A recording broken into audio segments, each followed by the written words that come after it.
नमस्कार साथियों, आज हम सभी जो है देखेंगे SBI PNB bank of Baroda में खाता है। तो आप सभी के लिए बहुत बड़ी खबर जो है निकल कर सामने आ रही है। अगर आपका खाता देश के इन 3 बैंकों में है, यानी कि भारतीय state bank, Punjab national bank और बैंक ऑफ बड़ौदा में है, तो आप सभी को जानना जो है बेहद जरूरी है। भारतीय रिजर्व बैंक ऑफ इंडिया ने इन तीनों बैंकों ने मिलकर नए नियमों में जो है बदलाव जो कर दिए हैं, जिसके बाद आप सभी की जमा पूंजी के साथ ऐसी चीजें जो चाह कर भी आप नहीं कर पाएंगे। अगर आप जो है इन नए नियम का जो है नजरअंदाज करते हैं, तो ना सिर्फ जो आपका ट्रांजैक्शन जो है फेल हो सकता है, बल्कि आपके खाते पर रोक भी लग सकता है और जेब पर भारी भरकम जो है जुर्माना भी आपको लगाया जा सकता है। तो 4 बड़ा बदलाव जो है क्या है, तो यहाँ सबसे पहला और बड़ा बदलाव जो है डिजिटल पेमेंट्स को लेकर के है। 2 फैक्टर ऑथेंटिकेशन लागू किया जा रहा है। तो यहाँ पे जो है यूपीआई और नेट बैंकिंग और डेबिट कार्ड से ट्रांजैक्शन फेल होने पर डिजिटल पेमेंट पर आरबीआई के द्वारा जो है बहुत बड़ा जो है कदम उठाया जा रहा है। सबसे पहला और सबसे बड़ा बदलाव है आपके ऑनलाइन लेन देन को लेकर। क्या आप भी जो अक्सर जो है बिना सोचे समझे किसी को पैसा भेज देते हैं, झटपट जो यूपीआई पिन नंबर डाल करके तो पैसा जो है ट्रांसफर कर देते हैं, तो आप सभी जो है सावधान हो जाएं। आरबीआई ने हाल ही में जो है डिजिटल पेमेंट सिक्योरिटी को लेकर 2 फैक्टर ऑथेंटिकेशन 2FA को पूरी तरह से अनिवार्य कर दिया गया है, यानी बेहद जो है सख्त कर दिया गया। इसका पालन जो है करना आप सभी को जरूरी है। अब सिर्फ एक सिंपल सा पासवर्ड या पिन डालने से आपका काम नहीं चलेगा। अब हर एक जो है बड़े पेमेंट जो डिजिटल पेमेंट होता है, उनके लिए आपका बायोमेट्रिक जैसे फिंगरप्रिंट या तो फेस आईडी वगैरह या फिर आपके रजिस्टर्ड मोबाइल नंबर पर आने वाले सिक्योर जो आपका वन टाइम पासवर्ड है उसका वेरिफिकेशन करना पड़ेगा। अगर आपका मोबाइल नंबर आपके बैंक अकाउंट से लिंक नहीं है या फिर जो आपका सिम कार्ड एक्टिव नहीं है, रिचार्ज नहीं है, तो आप जो 1 रुपये का भी ऑनलाइन ट्रांजेक्शन नहीं कर पाएंगे। बिना बैंक पूरी वेरिफिकेशन में आपका ट्रांजेक्शन ब्लॉक कर देगा। यह एक बहुत बड़ा कदम है यूपीआई फ्रॉड्स या तो सिम स्वैपिंग घोटालों को रोकने से बचाने के लिए, यानी जो है मोबाइल में सिम कार्ड होना बेहद जरूरी है। बिना सिम कार्ड का आपका ट्रांजेक्शन नहीं होने वाला है। दूसरा बड़ा बदलाव है एसबीआई ने ऑनलाइन आईएमपीएस चेंजेस किया है और पीएनबी ने। इसमें बताया जा रहा है कि जो है देश के सबसे बड़े बैंक भारतीय स्टेट बैंक और पंजाब नेशनल बैंक, अगर आप जो है इन दोनों के ग्राहक हैं तो तुरंत पैसा भेजने के लिए आईएमपीएस से इमीडिएटली पेमेंट सर्विस का इस्तेमाल करते हैं, तो आपको जो है जेब थोड़ी सी ढीली करनी पड़ सकती है। एसबीआई ने अलग जो है स्लैब के हिसाब से आईएमपीएस सर्विस चार्ज जो है रिवाइज किया है। अब आपको जो है जीएसटी भी देना पड़ेगा, पहले जीएसटी नहीं देना पड़ता था। इसलिए अगर आप जो है बिना वजह किसी छोटे मोटे अमाउंट के लिए हर बार इमीडिएटली पेमेंट सिस्टम का इस्तेमाल करते हैं, आईएमपीएस का इस्तेमाल करते हैं, तो रुक जाइए। ट्रांसफर करने से पहले आपको जो है सर्विस चार्ज देख लेना है, नहीं तो जो है मुफ्त में जो है आपका सर्विस चार्ज लग जाएगा आप ट्रांसफर करिएगा तो यहाँ पे जो है 25,000 से 1 लाख के बीच में 2 रुपया प्लस जीएसटी, 1 लाख से 2 लाख के बीच में 6 रुपया प्लस जीएसटी पर ट्रांजेक्शन लग रहा है, और 2 लाख से 5 लाख तक में 10 रुपया प्लस जीएसटी जो है लगेगा। वहीं दूसरी तरफ जो है पंजाब नेशनल बैंक ने अपने ग्राहकों के लिए सख्त निर्देश जारी किया है, जिनका KYC now your customer pending है।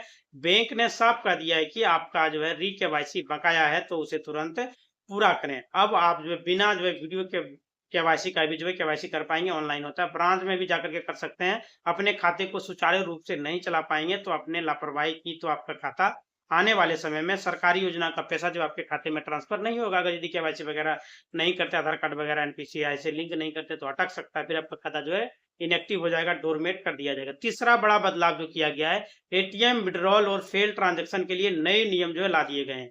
यहाँ पे जो एटीएम से पैसा अगर यदि आप निकालना चाह रहे हैं एसबीआई या पीएनबी या बैंक ऑफ बड़ौदा से, तो उसको इस्तेमाल करने का लिमिट जो नियम है उसमें थोड़ा सा बदलाव किया गया है। मेट्रो नॉन मेट्रो शहर के हिसाब से जो मुफ्त का लिमिट था, उसके बाद अगर आप ट्रांजैक्शन करते हैं तो आपको पहले से ज्यादा चार्ज देना पड़ेगा।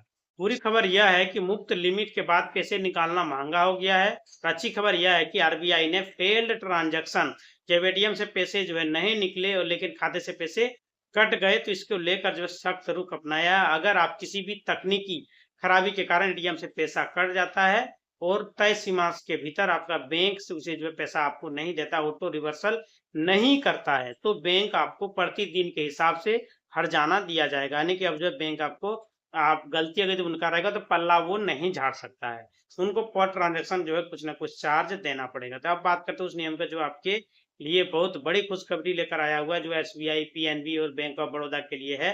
होम लोन, कोई भी लोन लेने के लिए यदि आप बैंक जाते हैं तो वहां पे जो है फ्लोटिंग इंटरेस्ट रेट जो है बदलती ब्याज दर पर आपको दिया जाएगा। पहले क्या था, अगर आपके पास कहीं भी अचानक से जो है आप आ जाते थे, जैसे कि कोई बोनस मिल गया या कोई जो है ज़मीन बिक गई, या आप चाहते हैं कि जो है अपना लोन जो है समय से पहले चुका कर पेमेंट जो है डाल करके जो है लोन का अकाउंट क्लोज करना चाहते हैं, तो कर्ज मुक्त हो जाऊं, तो पहले आपसे 2 से 4% तक का जो है भारी भरकम जुर्माना वसूला जाता था। प्री पेमेंट जो है पेनल्टी कहा जाता था, उसे अब हटा दिया गया है। अब आपसे कोई भी एक्स्ट्रा चार्ज जो है नहीं लिया जाएगा और आपका लोन को भी क्लोज कर दिया जाएगा सारा पैसा पेमेंट करने के बाद। लेकिन अब जो है नियम में थोड़ा सुधार किया गया, आरबीआई ने इस पेनल्टी को पूरी तरह से खत्म कर दिया गया। इसका मतलब यह नहीं है कि अगर आप जो है फालतू में जो है पैसे हैं और आप जो उन्हें जब चाहे तब लीजिए, जब चाहे उसे रिटर्न कर दीजिए, भुगतान कर दीजिए। बैंक आपसे 1 रुपया का भी जुर्माना नहीं ले सकता। इससे आप आम जनता के जो है लाखों रुपये बचेंगे, लोग जो है कर्ज मुक्त हो जाएंगे। बहुत सारे लोगों के पास पैसा है, फिर भी बैंक को जो है या 2 से 4% जो लग रहा था, वो जो है ना देने के कारण जो है नहीं देता था। बैंकिंग सिस्टम का पूरी तरह से अच्छे से जो है आपको यदि लाभ लेना है, तो उसे सुरक्षित रखने के लिए, डिजिटल होने के लिए आपके खाते में आपका जो नंबर दिया गया उसे हमेशा चालू रखें, अपना केवाईसी समय पर पूरा करें और ऑनलाइन लेन-देन करते समय जो है चार्जेस का थोड़ा-सा आपको ख्याल रखना है, क्योंकि उसमें जो बदलाव किया गया है, इसलिए आपको जानना बेहद जरूरी है। न्यूनतम बैलेंस जो था, मंथली एवरेज बैलेंस में बदलाव किया गया। 3 बैंकों ने जो है एसबीआई, पीएनबी और बैंक ऑफ बड़ौदा बचत खाते में तय न्यूनतम औसत एवरेज बैलेंस जो है रखना अनिवार्य होता है। अब क्या नहीं कर सकते हैं, तो आपके खाते में अगर यदि शहरी क्षेत्र, अर्ध शहरी क्षेत्र में है, अनुसार जो है निर्धारित न्यूनतम राशि कम से कम बैलेंस आपका होना चाहिए। तो बैंक किसी के जो है पूर्व सूचना के आपके खाते से न्यूनतम पेनल्टी सर्विस जो है चार्ज काट लेती है, तो आपके खाते में पूरी तरह से शून्य बैलेंस है, नाम मात्र का बैलेंस है, तो जो आपको नहीं छोड़ा जाएगा। मतलब मेहनत तो बैंक के द्वारा नहीं किया जा सकता है। केवाईसी अपडेट जो है अनिवार्य किया गया है और बैंक द्वारा आपको जो है कॉल वगैरह भी नहीं किया जाएगा। तो चैनल को लाइक करें, शेयर करें और सब्सक्राइब करें। धन्यवाद।